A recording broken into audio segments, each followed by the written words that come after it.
जय माता की सभी को। आज बहुत अच्छे कवच पर मैं बात करने जा रहा हूँ। ये कवच बहुत ही प्रभावशाली है और ये उनके लिए ज़्यादा प्रभावशाली है जिन लोगों के यहाँ पर संतान की प्राप्ति नहीं हो रही है, जिनकी वंश की वृद्धि नहीं हो पा रही है। ऐसे लोगों के लिए, ऐसे दंपति, ऐसे लोग जिनको बहुत ज़्यादा प्रयास कर लिया और कोई ना कोई कारण ऐसा उत्पन्न हो जाता है, पति पत्नी में किसी प्रकार की कोई कमी भी नहीं है, फिर भी संतान का योग नहीं बन पा रहा है, तो ऐसी स्थिति में अपने शास्त्रों में बड़े अच्छे उपाय दिए हैं। इनमें से एक बहुत ही अमोघ प्रयोग है जिसको दुर्गा कवच कहते हैं। ये दुर्गा सप्तशती वाला कवच नहीं है, ये वंश वृद्धि कर दुर्गा कवच है जो सूर्यदेव के द्वारा बनाया गया है। सूर्यदेव ने इसका निर्माण किया, भगवती की स्तुति की और हमारे लिए सभी के कल्याण के लिए ये कवच जो है इसका प्रादुर्भाव हुआ। तो ये कवच बहुत ही प्रभावशाली है। दंपति को, वैसे पति पत्नी को इस कवच का पाठ करना चाहिए। अब कब करना चाहिए? तो नवरात्रि में करें, एकादशी से शुरू कर सकते हैं। पुत्रदा एकादशी बहुत अच्छी होती है। साथ साथ अगर वो अवसर प्राप्त नहीं हो पाया है तो नवरात्रि में, चैत्र की नवरात्रि में, आश्विन पक्ष की नवरात्रि में, गुप्त नवरात्रि आती है उनमें कर सकते हैं। अष्टमी से शुरू कर सकते हैं। तो ये बहुत ही प्रभावशाली कवच है, परंतु पूरी निश्चय के साथ में धैर्य रखते हुए इस कवच का पाठ करना होगा और नित्य प्रति इस कवच का पाठ प्रारंभ करने से किसी प्रकार की कोई बाधा आ रही है वंश वृद्धि में, कई बार ऐसा हो जाता है कि जन्म कुंडली में कोई ऐसे कुयोग हैं, ग्रह खराब हैं जिसके कारण से वंश वृद्धि नहीं हो पा रही है, तो ऐसी स्थिति में इस वंश वृद्धि कर दुर्गा कवच का पाठ कर सकते हैं। इसकी बहुत ही प्रशंसा, जितनी प्रशंसा की जाए उतना कम है। बहुत ही प्रभावशाली है, सारे प्रकार के दोषों को शमन करने वाला है।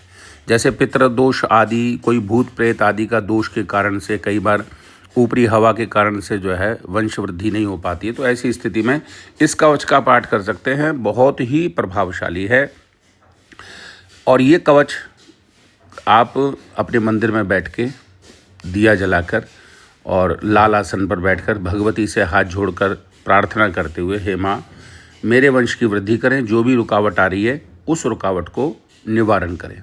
पहले संकल्प लें। संकल्प संस्कृत में बोलने की आवश्यकता नहीं है। मेरा ये गोत्र है, मेरा ये नाम है, जो भी आप सरनेम लगाते हो, मैं इसका 3 पाठ या 11 पाठ कर रही हूँ या कर रहा हूँ।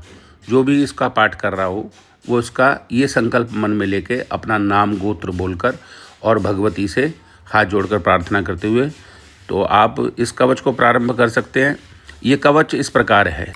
पूर्वे रक्षतु वाराही चाग्नेयां चाम्बिका स्वयं, दक्षिणे चंडिका रक्षे नैऋते शववाहिनी, वाराही पश्चिमे रक्षेद् वायव्यां च महेश्वरी, उत्तरे वैष्णवी रक्षेद् ईशाने सिंहवाहिनी, ऊर्ध्वे तु शारदा रक्षेद् अधो रक्षतु पार्वती, शाकंभरी शिरो रक्षेन्मुखं रक्षतु भैरवी, कंठं रक्षतु चामुंडा, हृदयं रक्षतात् शिवा, ईशानी च भुजौ रक्षेत् कुक्षिं नाभिं च कालिका, अपर्णा ह्योदरं रक्षेत् कटिं वस्तिं शिवप्रिया, उरु रक्षतु कौमारी जया जानुद्वयं तथा, गुल्फौ पादौ सदा रक्षेत् ब्रह्माणि परमेश्वरी, सर्वांगानि सदा रक्षेत् दुर्गा दुर्गतिनाशिनी।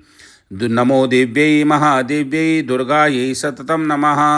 पुत्रसौख्यं देहि देहि गर्भरक्षां कुरुष्व मे। नमो दिव्यै महादिव्यै दुर्गायै सततं नमः। पुत्रसौख्यं देहि देहि गर्भरक्षां कुरुष्व मे। ओम ह्रीं ह्रीं ह्रीं श्रीं श्रीं श्रीं ऐं ऐं ऐं महाकाली महालक्ष्मी महासरस्वती रूपायै नवकोटिमूर्त्यै दुर्गायै नमः। ओम ह्रीं ह्रीं ह्रीं दुर्गे दुर्गतिनाशिनी संतान सौख्यम देहि देहि बंध्यत्वं मृतवत्सत्वं च हर हर गर्भरक्षां कुरु कुरु सकलां बाधां कुलजां बाह्यजां कृतां कृतां च नाशय नाशय सर्वगात्राणि रक्ष रक्ष गर्भं पोषय पोषय सर्वोपद्रवं शोषय शोषय स्वाहा। इस कवच का पाठ करें। किसी प्रकार का कोई गर्भाशय में कोई रोग है, कोई गांठ वगैरह भी अगर बन जाती है तो उसके निवारण के लिए भी इसका पाठ किया जाता है। वैसे इस कवच का पाठ यदि गंगा जल अभिमंत्रित करके इस कवच से आप उसका पान करें, उस गंगा जल को पिएं, तो भी आपकी जो संतान में बाधा है उसका निवारण होगा। लेकिन संभव हो सके तो डेली इसका पाठ करें। एक पाठ तो अवश्य करें, लेकिन विशेष पर्वों पे 11 पाठ कर लें, 108 पाठ कर लें। बहुत छोटा सरल उपाय है, इसको अवश्य करें। जय माता की।